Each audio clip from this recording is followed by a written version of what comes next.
زمانی قبر و قیامت چییە؟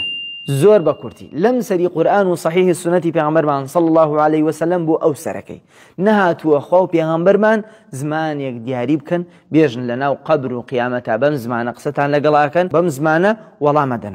ڕاستی ئەم باسش لە نێو ئەهلی علمە باسێکی زۆر گرنگ نییە، کەمترین زانە قسەیان لەبارەی کردووە. جمهوری زانایان یعنی زۆرینە ئەم باسەیان خسووەتە بابی غەیبیەت، وتیانە علمەکەی ها لە لای خوای پەروەردگارە.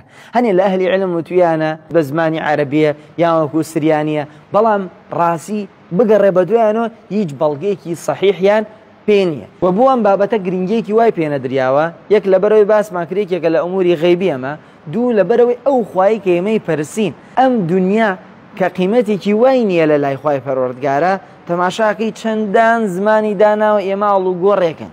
تۆ بڵێ ڕۆژی قیامەت کە خۆی دەسەڵاتدارەتەیە لێ عاسی بێ زمانێدا بنا لە بەندەکانی تێبگەێنێ، حاشا وەکەلا لله سبحانه وتعالى. کەواتە بۆ تۆ مسلمان ئەوەی گرنگە ئەوەیە پێغەمبەرمان صلی الله عليه وسلم فەرمێ ما منكم من أحد إلا سيكلمه الله يوم القيامة ليس بينه وبينه ترجمان.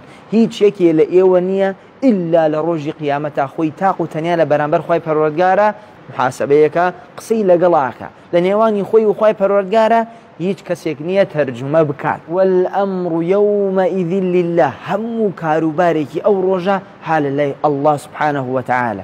لەو ڕۆژەیە کاتێ نامەی ئەعمال دەرێدەستۆ ئەبینی لا يغادر صغيرة ولا كبيرة إلا أحصاها، ورد و بچووکیتیان و سریاوە بۆ خۆت ئەی خوێنی تۆ خوێنەوار بی یان خوێنەوار نەوی، زمانەکەت هەر زمانێکە کوردی عەرەبی تورکی نامەی ئەعمالت نووسریاوە و ئەی خوێنی تۆ. لە ڕۆژی ئاخیرەتە کاتێ دەجال دەرناچێ مەگەڵ لە نێو چاوێ نەنووسیاوە کافر، خوێنەوار وی نەخوێنەواری تورکی عەرەبی گەورەبی بچووشی ئەو نووسینە مادام ئەمری خوای پەروەردگاری لەسەرت خوێنی تۆ و لێشی تێگەی. و ئەگەر ئەو ڕۆژە هاتوو ئەمری خوای پەروەردگاریش هاتە سەر ئێمە مردین و گەڕاینەوە بۆ لای خۆی، هەر بە ئەمری الله سبحانه وتعالى قسە ئەەکەین لێمان تێگەین و لێیان تێگەین.